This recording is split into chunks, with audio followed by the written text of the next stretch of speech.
पहले बेरूत में धमाके और फिर दक्षिणी लेबनान में बम बरसाने के बाद गुस्से से लाल पीला हो चुके हिजबुल्लाह ने इजराइल पर जोरदार हमला बोला है। पहले तो उसने तेल अवीव में मोसाद के हेडक्वार्टर पर बैलिस्टिक मिसाइल से हमला किया और उसके बाद फादी 3 रॉकेटों की ताबड़तोड़ बौछार कर दक्षिणी हाइफा में सनसनी मचा दी। लड़ाकों ने कब्जे वाले जिक्रोन में एक हथियार फैक्ट्री को निशाना बनाकर रॉकेट दागे। दूसरी बार हिजबुल्लाह ने फादी 1 रॉकेट हमलों से किरियात मोज़किन की बस्ती पर हमला किया। साथ ही लड़ाकों ने लेबनान के शहरों के पास उड़ान भर रहे 2 इजरायली फाइटर जेट्स को खदेड़ने का भी दावा किया।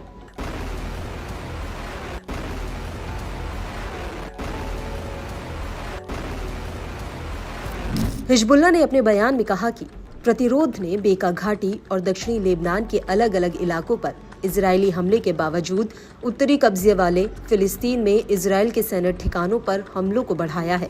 लड़ाकों ने रामिया मिलिट्री साइट पर भी हमला किया है। उस पर बने खुफिया जानकारी जुटाने वाले उपकरणों को निशाना बनाया। सटीक हथियारों का इस्तेमाल करते हुए लड़ाकों ने इजरायली के कई हार्डवेयर्स को तबाह किया।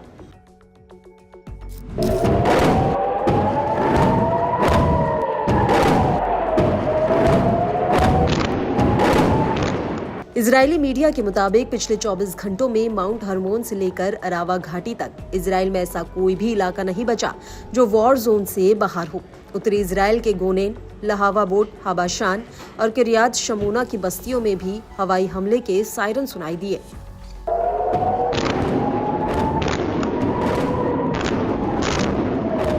लेबनान के इस्लामिक प्रतिरोध ने फ्रंटलाइन साइट पर सीधा हमला बोलते हुए बिरानित बैरकों पर बड़े कैलिबर के तोपखाने के गोले दागे।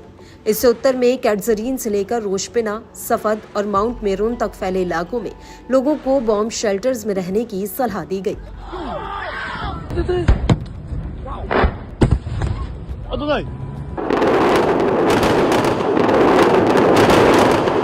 इन सब के बीच इजरायली विदेश मंत्री ने इजरायल और हिजबुल्लाह के बीच युद्ध विराम को स्वीकार करने की संभावना को खारिज कर दिया है। उन्होंने कहा कि उत्तर में कोई युद्ध विराम नहीं होगा। हम जीत और उत्तर के निवासियों की सुरक्षित वापसी तक हिजबुल्लाह के खिलाफ अपनी पूरी ताकत से लड़ते रहेंगे। इजरायली पीएमओ ने भी सीज फायर प्रस्ताव को खारिज करते हुए कहा कि युद्ध विराम के बारे में खबर सच नहीं है। यह एक अमेरिकी फ्रांसीसी प्रस्ताव है जिस पर प्रधानमंत्री ने कोई प्रतिक्रिया नहीं दी है। नेतन्याहू के कार्यालय ने कहा कि प्रधानमंत्री ने आईडीएफ को पूरी ताकत से लड़ाई जारी रखने का निर्देश दिया है।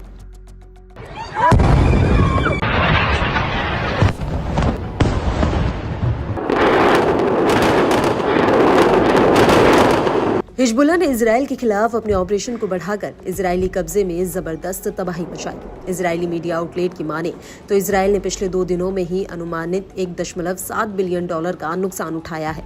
केन के मुताबिक सोमवार को लेबनान पर इजरायल के हमलों से लगभग $173 मिलियन का नुकसान हुआ। इजरायली अधिकारियों ने ऐसी आशंका जताई है कि अगर लेबनान के साथ 10 दिनों से अधिक समय तक संघर्ष चलता है तो इससे इजरायली सेना पर अतिरिक्त बोझ पड़ेगा।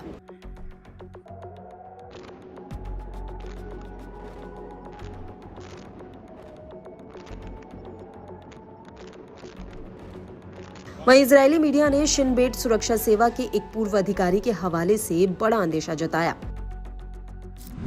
उन्होंने कहा कि मध्य इजरायल की ओर रॉकेट लॉन्च करने की हिजबुल्लाह की ताकत को कम करके नहीं आंका जाना चाहिए। आज हिजबुल्लाह नेता हसन नसरल्लाह ने जो किया वह उसके भविष्य की एक छोटी सी झलक मात्र है। उधर मिसाइल इंटरसेप्टर का बढ़ता इस्तेमाल डेली ऑपरेशनल कॉस्ट को लगातार बढ़ा रहा है।